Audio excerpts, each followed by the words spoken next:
Well, hello to you. It's Scott Picken, CEO and founder of WealthE Migrate. And as you can see, I'm out here in the magnificent African bush. It's one of our wealth weekends. It's one of the most special times for me of the entire year when we get together with all our wealth partners and our VIPs.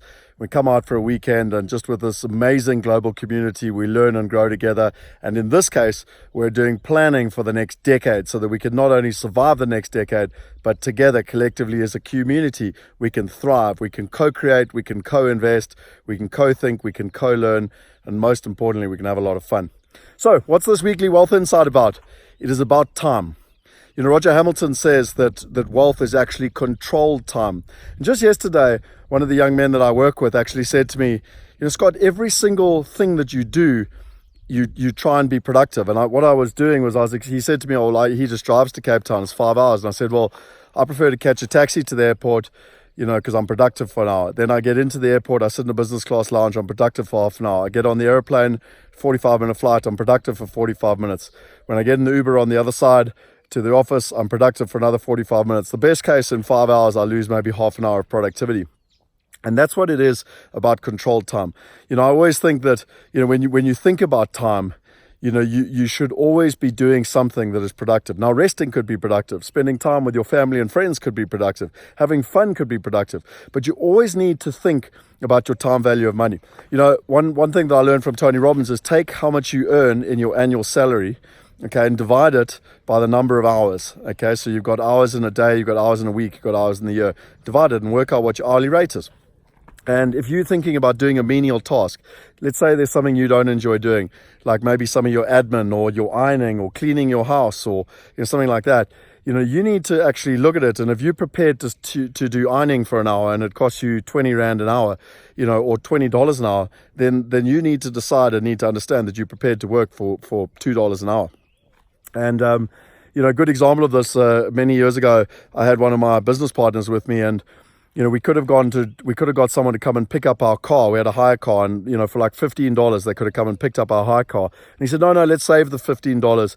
And we drove to go and drop it off. And it took us 3 hours to go and drop the car off and to do a return trip.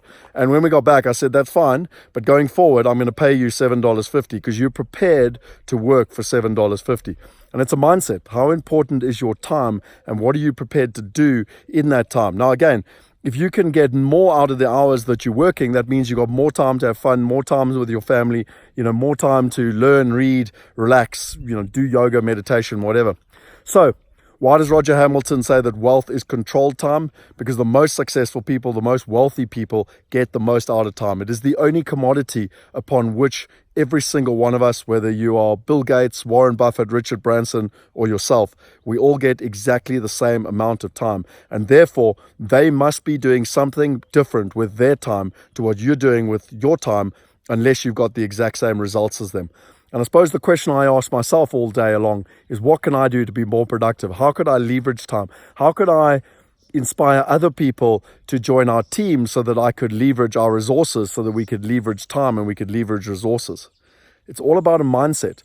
Do you understand that most things in life, most successful things in life, actually come back to mindset? You know, whenever I get myself into trouble and I'm getting down about something and I've got too many problems, I always think to myself, you know, having the privilege of spending time with Richard Branson, I'd always go, well, what would Richard Branson do? You know, do you think Richard Branson has more problems than you? Do you think he has more problems than me? I guarantee it. And I always think to myself, if he just got one SMS per day from 400 companies, he's got 400 companies. If he just got one SMS from each company, there would be 400 SMSs a day. He would not be able to respond. Therefore, he had to create systems so that he could better use his time. Because I watched this guy. He would wake up in the morning, about 5:30 in the morning. He might answer and do a little bit of work. He'd go down and he'd play tennis for an hour and a half against a professional tennis coach. Then he'd work from like 8:30, 9 o'clock in the morning to 1 o'clock.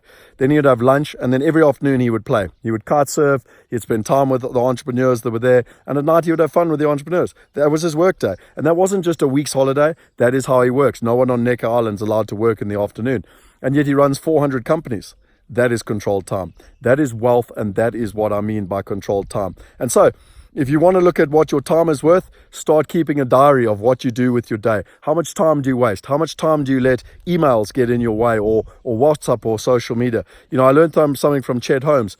If you're a got-a-minute meeting person, do you know that it takes somewhere between 20 to 30 minutes if you're doing something where you're in the zone and concentrating? It takes 20 to 30 minutes for you to get back in the zone.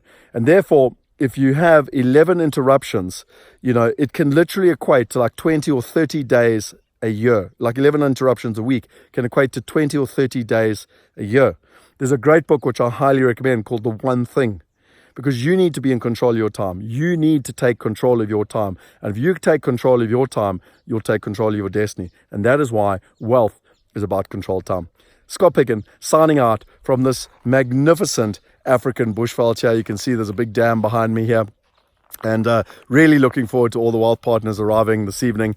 And if you're not joining us, make sure you pencil it in for next year. And if you enjoyed this, please subscribe to the channel, share it with your friends. We want to empower 1 billion people. We can only do it by sharing the knowledge. And I hope you enjoyed this. If you did, leave some comments below. I look forward to meeting you one day. And most importantly, I'm off to have some fun. And that's what I call controlled time. Cheers.